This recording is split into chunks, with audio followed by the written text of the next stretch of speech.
We've been running a careers event parallel to the Eurovision in kind of partnership with kind of Culture Liverpool. We've been working alongside them to kind of really focus on digital careers and how they link into what we're doing as a college, what the city region needs within skill gaps, and also what the focuses are around Eurovision. In the photography workshop, the students have been kind of invited in to take some photographs of kind of garments that are like Eurovision inspired, practicing their studio photography stuff. Graphic design, they've been recreating digital posters for the contestants of Eurovision this year using some colours that they'll be kind of dressed in. Games development, they've been kind of coming up with avatars and games around Eurovision.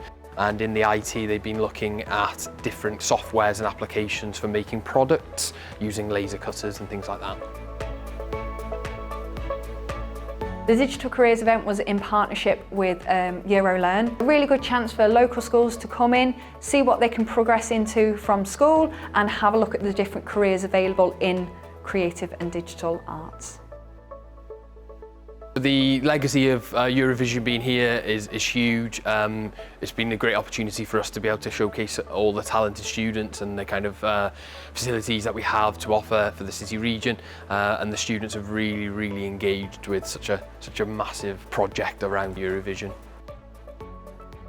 Eurovision coming to Liverpool has created so many different and variety of job opportunities. Sometimes students don't realise that there's so much more to Eurovision than just the singing and dancing. There's lots of opportunities in the digital and creative arts.